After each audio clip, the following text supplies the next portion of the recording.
Have you been struggling with sleep for a while and you feel like you've tried absolutely everything from melatonin, CBD oil, relaxation techniques to the cognitive shuffle trend that's been going around for a while?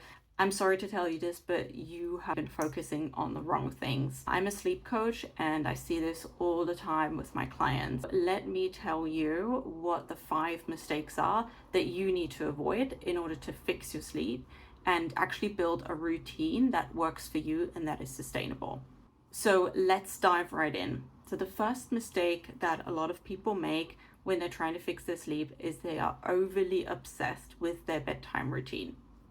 And this is really the biggest problem that I see across my clients. When they're coming to me, they're just so obsessed with their evening wind down routines. They feel like they're doing everything right. So no alcohol, no screens, dark and cool bedroom, calming music, maybe even a guided meditation, taking melatonin or CBD oil, and yet they still can't seem to get to sleep. And even if they do, and they fall asleep quite quickly or quicker than usual because of these techniques, they're still waking up in the middle of the night or they're not really having a restful sleep. The problem here is that sleep is not something that just happens to you at night if you're relaxed enough. There are multiple mechanisms inside of your body regulating your sleep, and what you do during the day is just as or even more important than what you do at night.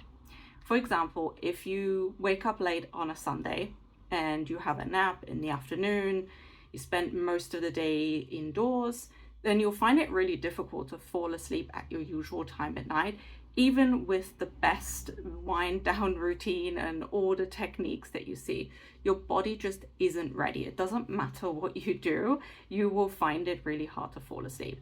And that brings me to the second mistake, which is not focusing on your mornings. So now, why is this a problem? Because how you start your day will influence all of your behaviors, your habits, but also your internal body rhythm and your ability to fall asleep in the evening. So even if you have the best bedtime routine, you do all the right things, there is still a high chance that you won't be able to sleep if you're not paying attention to what you do in the morning when you wake up. Now, in this video, I talk about the 3 mechanisms that regulate your sleep. In order, for your body to be ready to sleep, you need to build up enough sleep pressure throughout the day, as well as having a circadian rhythm that is aligned, meaning that your body needs to know when it's time to be awake and when it's time to be asleep. Now, if you have a lie-in on a Sunday until 10 a.m., first of all, you're not getting a lot of daylight in the morning, and your eating exercise schedule is probably going to be all over the place. Everything is delayed.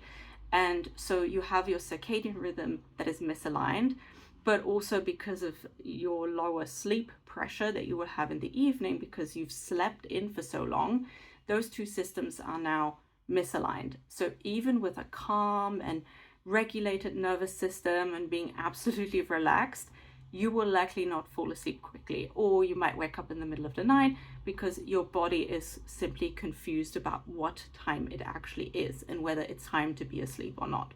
So focus on your mornings. That's actually what I typically suggest for most of my clients, to start with their morning routine and fix that first. So pick a wake up time that works for you, your current lifestyle. There is no point in getting up at 5 a.m. just because you read somewhere that you should in order to be successful.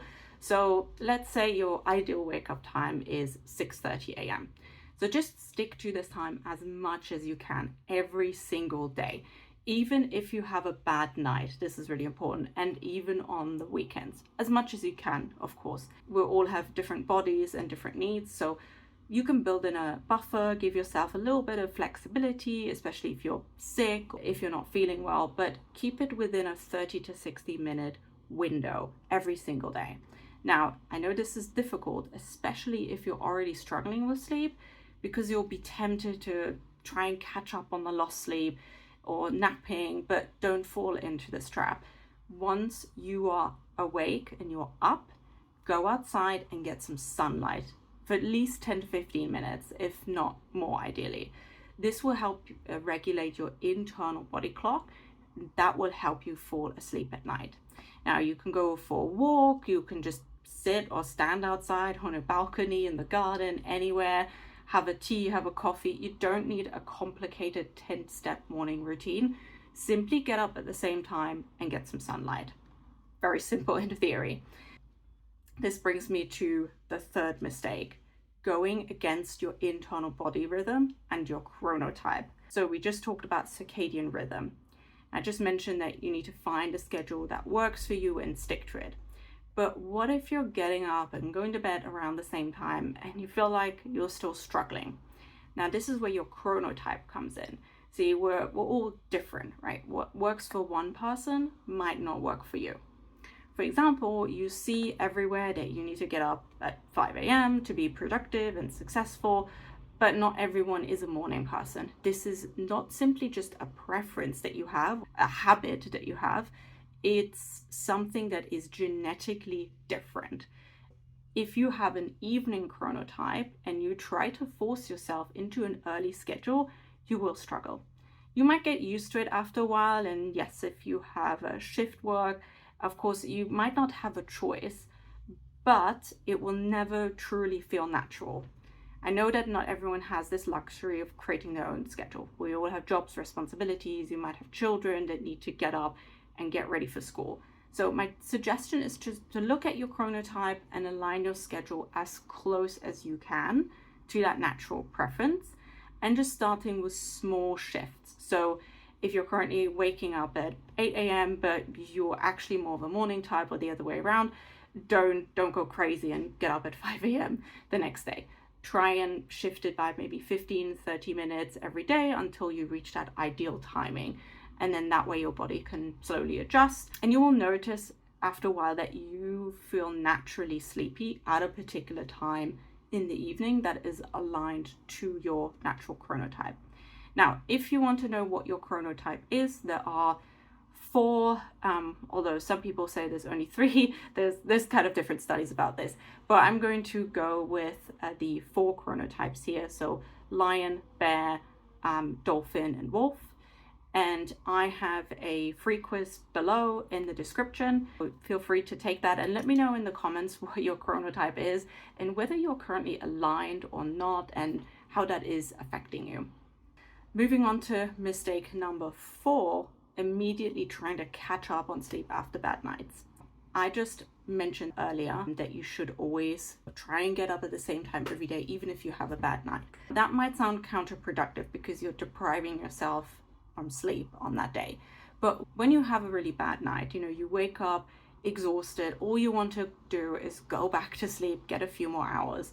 Or if you do get up and force yourself to get up, you might have a nap later in the day, in the afternoon, because you're just crashing and you're struggling. And you probably think that you need to pay back this sleep debt. You need to make up for those lost hours. But that's not really how it actually works. If you slept 5 hours one night, you don't need to add 2 or 3 hours the following night. It doesn't work like that. And why is that? Because sleep is made up of different phases. So we have a light sleep, deep sleep, and REM sleep. And then of course we have awakenings in between. But we cycle through these. And all 3 are needed in order for your body to perform at its best. But what happens when we only get, let's say, 5 hours? Typically, we get a lot of deep sleep at the beginning of the night and more REM sleep in the early mornings. So if you wake up early, you're probably lower on REM sleep and you're missing out on REM sleep. But then the following night, let's say you get up and you get on with your day and then you go to bed around the same time that you normally would, your body will try and recover that REM sleep either that night or throughout the following 2 or 3 nights. And it will decrease other sleep phases like light sleep. So it will actually try and cram more quality into the same number of hours. And you can see this right here on my sleep data. So this is from my Aura Ring. And you can see that I didn't get much deep sleep that night. Mostly this was because I was really hot and because of my menstrual cycle. And instead of worrying about that when I got up, I just kind of got on with my day. I stuck to my usual schedule, and then you can see the following nights that my deep sleep suddenly increases dramatically, and I got way more deep sleep than I normally would. And so you can kind of see how our body adjusts. And this is really, really important to understand, because your sleep is not always the same every night, and it shouldn't be. It fluctuates, it adapts based on what happens in your life, your age, your environment, what you ate, how stressed you are, if you're ill. So if you really struggle after a bad night of sleep, try at least stick within the 30 to 60 minutes of your usual schedule. And if you really need a nap, or if you're driving or doing something that requires a lot of your attention, then you can have a nap, but keep it within 20 minutes maximum, and do it before 2 p.m. because otherwise you will struggle to fall asleep the following night. But the best thing you can do is just simply move on. Don't even think about the fact that you didn't sleep well. Trust your body, go outside, get some fresh air, exercise, socialize. Just do something fun, and don't let that one bad night ruin your day. Now, on to the last mistake that people make when they're trying to improve their sleep, which is just trying random things and hoping for a miracle. And this really encapsulates a lot of the things that we already talked about in this video. But when I work with clients, typically when they come to me, they have already tried so many different things to fix their sleep problems. And the advice out there is not only overwhelming, but sometimes can make things worse for you. Like online communities, social media platforms, they're filled with hacks, supplements, gadgets, and some of them work, they can be useful, but they are techniques and strategies to help you optimize your sleep when you have a short-term problem, or you just have a few bad habits, or you just want to optimize your sleep and your health further. They don't really address the root cause of a long-term sleep problem. And if you've tried them all and you're still struggling, it's not you. It's the fact that if you try random things, you will get random results. You need to look at the underlying problems, which is typically your thoughts and beliefs leading to behaviors that sabotage healthy sleep, as well as your misaligned circadian rhythm and a dysregulated nervous system. Now watch this video if you want a deeper dive into how you can assess your own sleep and get to the root cause. And if you want a step-by-step guide on how to reset your sleep in the right order and create a healthy sleep routine that actually works for you, check out my ebook, The Sleep Reset Blueprint. You can find it in the description below, and it will guide you through a full self-assessment, a 5-step process of how to actually reset your sleep, and a 6-week implementation plan so that you can finally get those restful nights that you truly deserve. And as a bonus, if you get the ebook, you also get a free private one-on-one coaching session with me. And we can go through any questions you have. I can help you overcome any challenges in your sleep improvement journey. Check it out if you're interested. And thank you so much, and see you in the next video.